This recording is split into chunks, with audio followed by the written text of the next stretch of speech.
Hello everyone, welcome to AU Podcast, the official podcast of the Department of Mass Communication, Assam University, Silchar.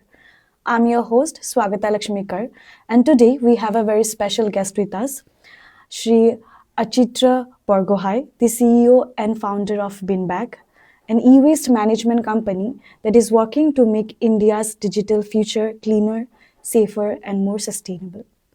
Today, Sir is here to sign an MOU with Assam University, and we are delighted to have him here to talk more about e-waste, sustainability, and way forward.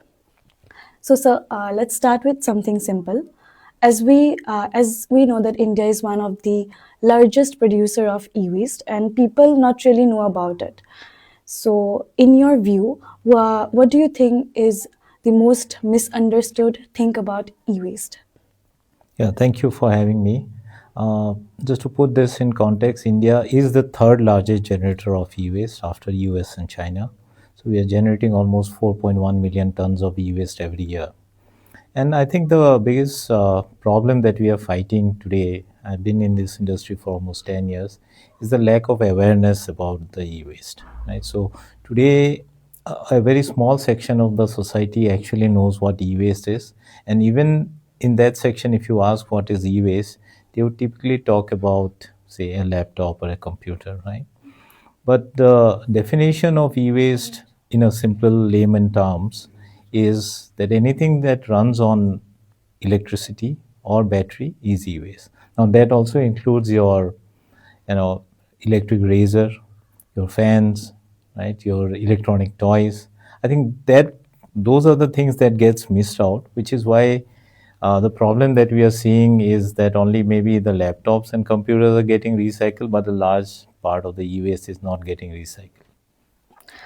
Okay, sir. So, as your company, Binbag, is working directly with e-waste management, so could you like to share with our listeners that what the kind of technologies are you use to recycle the e-waste?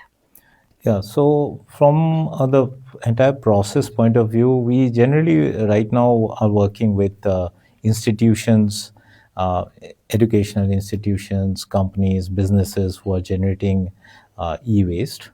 And our process generally starts from collection of e-waste to bringing it to our factory where we do segregation and sorting, depending on various categories of e-waste, and then it goes through a recycling process which is includes shredding, dividing those metals into various components. So end product is, let's say, iron, aluminum, copper. So we do that entire process in-house in our plant. The plant is located in Nalbari district in Tihu, and we have set it up in 2023, and right now it is the only e-waste recycling facility in Assam. As we know that India has many policies and laws related to e-waste. So, do you think, sir, how effective are these policies? Okay, I think that's a general thing in most of the Indian laws. There are a lot of laws. It's only on the implementation side that we are lacking. Uh, I mean, it starts from, say, a traffic signal, which is a law that you have to stop at the red signal, right? But how many of us really follow that? So I think there are laws, and these are laws which have evolved over last. Now it's 2025, so last 14 years. 2011 was when the first law of e-waste management came in, and since then it has evolved, and it has become better and better in terms of including extended producer responsibility for the manufacturers. But on the implementation side, I think is where we are lacking, where, well, let's say, even large institutions are also either not aware or they are not doing it properly as per the regulations. So I think, yeah, there are laws, but what, as a society, as a community, what we have to do is make sure that those laws are something that we follow. And as institutions like Assam University today, as you said in the introduction, have signed an MOU, those institutions have to also come forward to make this a reality. Okay, sir. So, as we all are students and we are students of universities, so what suggestion would you give us students to reduce uh, e-waste? Yeah, I think you should not change your phone every year, right? iPhone releases every new year, and you want to upgrade, almost every year. But I think not just as students, but as I was talking about the community and society also, I think repair a concept that maybe you are not used to it, but I come from a generation where my parents and we used to repair things. If you look at say some countries in the European context have started a law called right to repair, okay, where if a electronic item or anything that you buy has been damaged or is not working, you have the right to repair. Today, most of the things are built for obsolescence. So if you go to say repair your phone, maybe the screen will cost you more than half of the phone price, right? So what you end up doing is you end up buying a new phone rather than saying I want to change the screen. So not as university students also, maybe the electronic consumption in your side may be high, but can you look at extending the life of your devices, whether it is your laptop or it is your phone?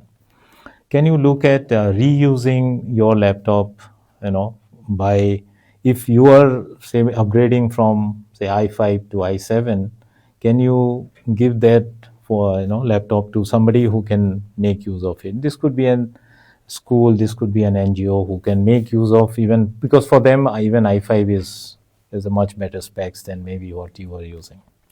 Okay, sir. With rapid digitalization, every year the number of electronic devices are increasing. So, in your view, what do you think that the future of the e-waste is heading? It's definitely increasing and increasing at a rapid pace, right? Because of, like I said, most of the devices today are built for obsolescence, right? In 1 year it gets outdated, right? Or it will make you feel that you are outdated, right? So, so between all this, I think what we can do as consumers is be more aware that if I'm using an iPhone 16, an iPhone 17 doesn't make me outdated, right? So we have to maybe extend the life of the products that you are using. We may have to go to a repair shop and ask for repair of our assets rather than buying one more new stuff. I think these are a few small things that all of us can do, and that will at least reduce the impact of e-waste that we are generating.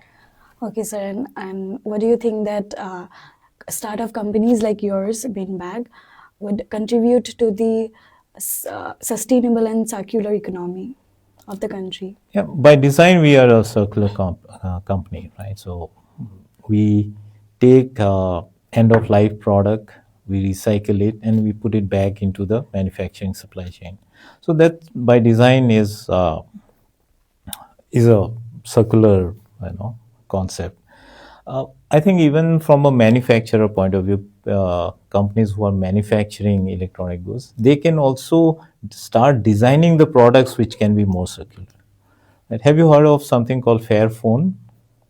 Not really. Right. So Fairphone is one such company which has built a phone where every part is modular.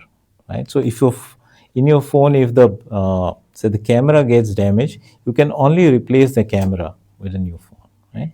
All parts are recycled. Right. If one chip, suppose the phone has upgraded from to a better memory, you can only upgrade the memory, and that phone is now a new phone. Right? So I think a lot of manufacturers also have to come up by design a circular concept, and yes, at one point it will reach an end of life. This is where companies like Binbag comes in.